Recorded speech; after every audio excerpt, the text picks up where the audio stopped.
পূর্বাশা trust এবং CPDR India human রাইটসের যৌথ উদ্যোগে আনন্দপল্লী ঢালিপাড়ায় আয়োজিত হয়ে গেল এক বিশেষ চক্ষু পরীক্ষা শিবির। সেই সঙ্গে blood pressure checking, euro acid, haemoglobin পরীক্ষা, ইসিজি সহ বিভিন্ন পরীক্ষার আয়োজন করা হয়। এই ক্যাম্পের ডাকে সাড়া দিয়ে এদিন বহু অসুস্থ মানুষ ছুটে এসেছিলেন।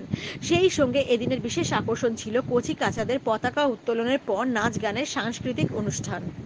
এদিনের অনুষ্ঠানে উপস্থিত ছিলেন সিপিডিআর ইন্ডিয়া হিউম্যান রাইটসের general secretary Atindra Ghosh, CPDR India human রাইটসের all India vice president Chandrabhan Singh, CPDR India cultural secretary অভিনেত্রী Poushmita Goswami, south 24 Parganas general secretary Prosenjit Saha, Purbasha ট্রাস্টের কর্ণধার মৌমিতা সাহা এবং সুব্রত গোস্বামী সহ অন্যান্যরা। Chandrabhan Singh, all India vice president, CPDR India human right. আজকে এই ক্যাম্পটা যে আমাদের প্রসেনজিৎ দা, আমাদের মৌমিতাদি যে উদ্যোগ নিয়েছে, এটা খুব ভালো সাড়াও পাচ্ছি।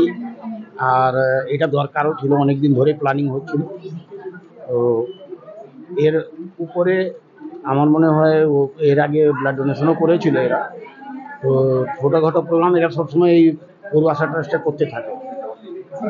আর আজকে তো অনেক দূর থেকে দেখছি অটো করে অনেক লোক আসছে। আমি ওই বাইরে বসে যখন দাঁড়িয়েছিলাম দেখলাম অনেক লোক আসছে, ভালো সাড়া পাচ্ছি। আর আমাদের অল ইন্ডিয়া সেক্রেটারি অতীন্দ্রদা প্লাস আমাদের ম্যাডাম বলার পরে আমার মনে হয় কোনো জিনিস ছেড়েছে যে এটার উপরে তুমি বলো, ঠিক আছে? সেই জন্য আমি আর কোনো বেশি কিছু বলছি না। ডিফিকাল্ট, কিন্তু আমাদের অর্গানাইজেশনে যারা যারা রয়েছেন তারা খুবই হেল্প করেছেন। এখানে প্রচুর লোকের জন্য আমরা সাড়া পাচ্ছি। প্রচুর লোক আশপাশ থেকে এসছেন এবং বহু দূর থেকেও এসছেন। আমরা যেহেতু হিউম্যান রাইটস করি, সেহেতু দমদম বলুন, সব জায়গার ক্ষেত্রেই আমাদের এই ইউনিটটা ছড়িয়ে রয়েছে। তাই জন্য মানুষ সব জায়গা থেকেই এইটা খবরটা পেয়েছে, তাই সব জায়গা থেকেই এসছে। এখানে আপাতত আজকে ফ্রি আই চেক আপটা করানো হচ্ছে এবং তার সাথে সাথে সুগার, ইউরিক অ্যাসিড আর প্রেশারটা মাপা হচ্ছে, ওয়েটটা মাপা হচ্ছে, হিমোগ্লোবিনটাও মাপা হচ্ছে। আর এখানে মোটামুটি যা দেখতে পাচ্ছেন যে ভালোই মানুষজনের ভিড় রয়েছে। তার সাথে সাথে আমরা ইসিজিটাও আজকে রেখেছি।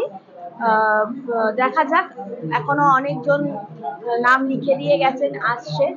পূর্বাশা ট্রাস্ট এই 10 বছর পূর্ণ করতে চলেছে খুব শীঘ্রই। 2025 সালে আমাদের 10 বছর হয়ে যাবে। আমাদের যে কাজগুলো রয়েছে, বাচ্চাদের নিয়ে মূলত আমরা কাজ করি। এছাড়া সবাইকে নিয়ে মোটামুটি আমাদের কাজ হয়। এখানে বাচ্চাদের আমরা প্রি একাডেমিক সেকশনটা যেরকম দেখি, নাচ, গান, আঁকা, যোগা, তারপরে যে সমস্ত মহিলারা ধরুন নিজেদের আত্মনির্ভরশীল করতে চাইছেন নিজেদেরকে, এখন যা সবাইকেই ইন্ডিপেন্ডেন্স হতে হবে, যা এখন অবস্থা অর্থনৈতিক ফিনান্সিয়াল ব্যাপারে, যাতে তারা ইন্ডিপেন্ডেন্স হয়, তাদের জন্য বিউটিশিয়ান কোর্সটাও করানো হয়, বিভিন্ন মেকআপ কোর্স করানো হয় এখানটায়। এছাড়া তো গান, নাচ, আঁকা, যোগা সবই করানো হচ্ছে। আজকে সকালবেলায় আমাদের একটি অনুষ্ঠান ছিল, বাচ্চারা সব পার্টিসিপেট করেছে সেখানে। একটা কর্মপ্রয়াস যে সবাইকে নিয়ে আমরা একসাথে চলছি। নমস্কার, আমি Atindra Ghosh, all India general secretary, CPDR India human rights organization, centre for protection of democratic requirement of India. আমরা বহু বছর ধরে মানুষের সাথে মানুষের পাশে আছি। আজকে যেখানে এসে উপস্থিত হয়েছি সেটা হচ্ছে ঢালিপাড়া পূর্বাশা ট্রাস্ট। এই পূর্বাশা ট্রাস্ট দীর্ঘদিন ধরে মানুষের সেবায় নিয়োজিত, মানুষের জন্য কাজ করে চলেছে, মানুষের পাশে থাকে এবং ওনারা কোনো না কোনো মাধ্যমে মানুষের জন্য, মানুষকে পরিষেবা দেওয়ার জন্য রয়েছে। আজকে ৭৮তম স্বাধীনতা দিবস উপলক্ষে ওনারা আজকে eye camp, health check up camp, ECG সব কিছুর ব্যবস্থা করেছে যাতে মানুষকে পরিষেবা দেওয়া যায়, যাতে মানুষ একটু পরিষেবা পেতে পারে, যেগুলো হয়তো আজকে আমাদের সরকারি ব্যবস্থা বা সরকারি দিক থেকে পাওয়া উচিত। আমাদের যে মৌলিক অধিকারগুলো আছে, অন্ন, বস্ত্র, শিক্ষা, স্বাস্থ্য, বাসস্থান, সেই জায়গা থেকে আমাদের আজকে পশ্চিমবঙ্গের এমনই দুর্ভাগ্যজনক মর্মান্তিক ঘটনা কয়েকদিন আগে ঘটে গেছে, যেটা নিয়ে সারা পশ্চিমবঙ্গ উত্তাল। যেখানে লক্ষ্মীর ভাণ্ডার নিয়ে হয়তো সবাই খুব উদ্ভূত, সেটা নিয়ে খুব মানুষের কাছে বিড়ঙ্গনা যে না আমরা লক্ষ্মীর ভাণ্ডার পাই কিন্তু লক্ষ্মী সুরক্ষিত নয়। তাহলে লক্ষ্মী কেন সুরক্ষিত হবে না? যেখানে মাননীয় মুখ্যমন্ত্রী রয়েছেন, তিনি একজন মহিলা, সেহেতু পশ্চিমবঙ্গের মহিলা সুরক্ষিত নয়। আর সব থেকে যেটা দুর্ভাগ্যজনক, একটা হসপিটালে এত বড় একটা নার্সিং হোম, এত বড় একটা হসপিটাল যেখানে আরজি করে এরকম একটা ঘটনা ঘটে কনফারেন্স রুমে, সেটা আমাদের কাছে ভাবনার ছিল না। সেই ক্ষেত্রে কিন্তু ডাক্তার থেকে শুরু করে অ্যাডভোকেটরা, আমাদের মতো মানবাধিকার কর্মী, সাধারণ মানুষ সবাই পথে নেমে পড়েছে মানুষের জন্য কাজ করতে। এবং আমরা 12 তারিখ রাজ্যপালের কাছে সিপিডিআর ইন্ডিয়া হিউম্যান রাইটসের তরফ থেকে সিবিআই তদন্তের আমরা ডেমনস্ট্রেশন দিই এবং আমরা সেটাতে সক্ষম হই। এবং সিবিআই তদন্তের আজকে যেই জায়গাটা, তারপরেও কিন্তু দেখুন কনফারেন্স রুম ভেঙে দেওয়া হলো, তার কারণটা কি? তাহলে মাননীয়কে একটা জিনিস ভাবতে হবে যে যে জিনিসটা ঘটছে সেটা পুরোপুরি অনৈতিক। আজকে যদি দীর্ঘদিন ধরে এইভাবে চলতে থাকে তাহলে কিন্তু তার রাজনীতির শেষ অবসান ঘটতে চলেছে। কারণ কি, তিনি উচিত ছিল সবার আগে এগিয়ে এসে যারা দোষী তাদেরকে সামনে নিয়ে আসা, সেখানে সেটাকে না করে দোষীদেরকে আড়াল করার জন্য কিন্তু তিনি কাজ করে চলেছেন।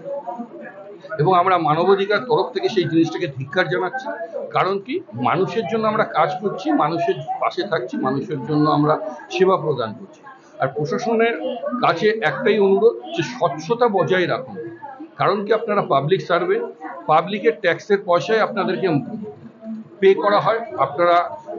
আপনাদের মাসিক যে বেতনটা সেটা পাবলিকরা প্রদান করে, সেহেতু পাবলিককে মানুষের মতো ট্রিট করার চেষ্টা করুন।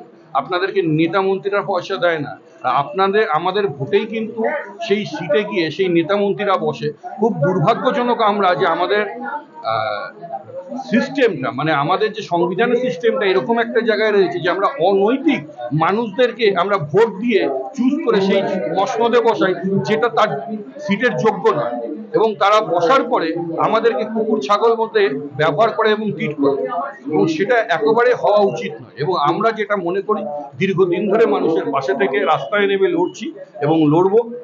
আর একটা জিনিস, আজকে এত সুন্দর একটা পরিবেশ, যেই পরিবেশে আমরা মানুষকে পরিষেবা দিতে পেরেছি, এবং পূর্বাশা ট্রাস্টের আমাদের প্রসেনজিৎ বাবুকে আমি ধন্যবাদ জানাই এবং তার মিসেসকে আমরা ধন্যবাদ জানাই যে তারা দীর্ঘদিন ধরে এখানে মানুষের জন্য কাজ করে চলেছে নৈতিকভাবে, এবং তাদের এই নৈতিক ব্যাপারে এবং তাদের এই কর্মকাণ্ডে আমরা সবসময় তাদের পাশে আছি, সাথে আছি।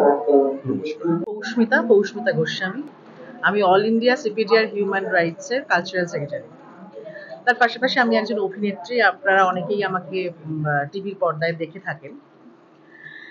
তো অনেকেই আমাকে প্রশ্ন করে যে অভিনয় তার পাশাপাশি সমাজ সেবা, মানে সিপিডিআর অল ইন্ডিয়া হিউম্যান রাইটসের সঙ্গে যুক্ত হয়ে এই কাজ একসাথে করা, কারণ এটা না দুটো প্যারালাল ওয়ে।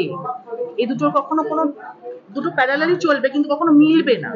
তার কারণ অনেকেই আমরা ভেবে থাকি যে এই ধরনের কোনো অর্গানাইজেশনের পাশে থাকা মানে আমাদের কাজের জায়গা, যেহেতু এটা একটা প্রাইভেট সেক্টর, সেইখানে অনেক রকম সমস্যা হতে পারে।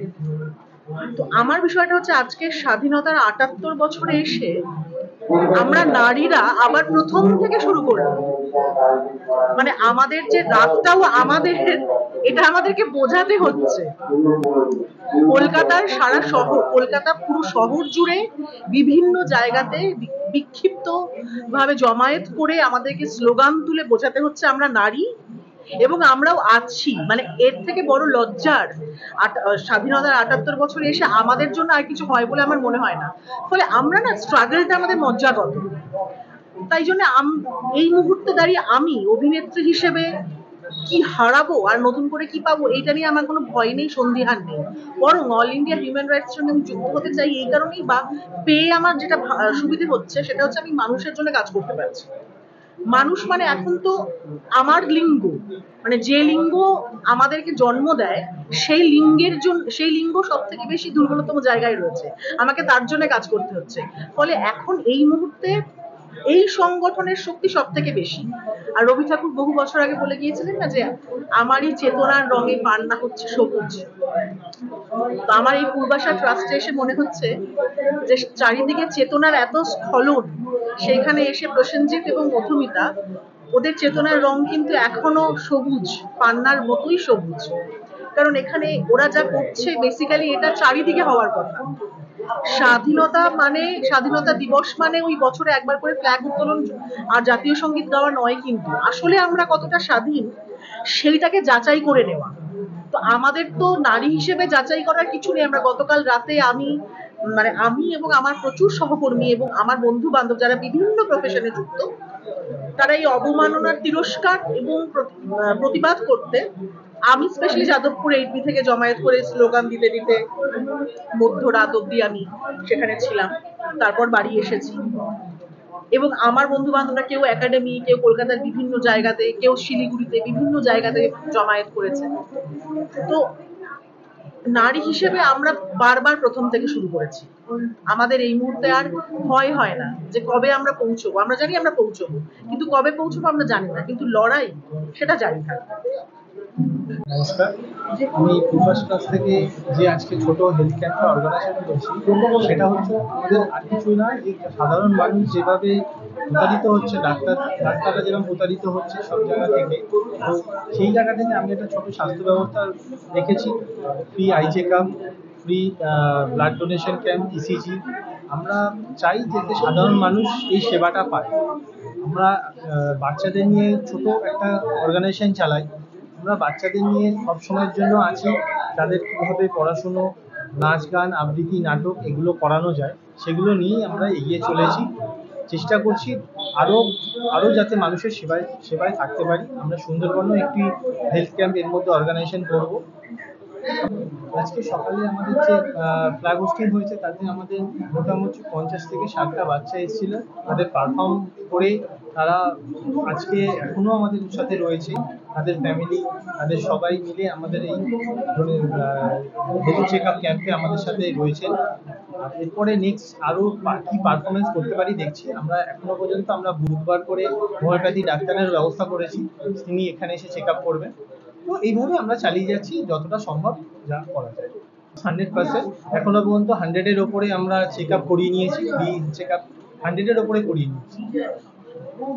আগামী দিনে ইচ্ছা আছে যেটা আমাদের, সেটা হচ্ছে যে আমরা একটা হেলথ চেক আপ ক্যাম্পে দিই, যাতে এখান থেকে আমাদের ফ্রি চশমা বা ধরুন মেডিসিন দিয়ে কিছু হেল্প করতে পারি, সেটা আমাদের চিন্তা ভাবনা আছে, সেটা নিয়ে আমরা কাজ করছি।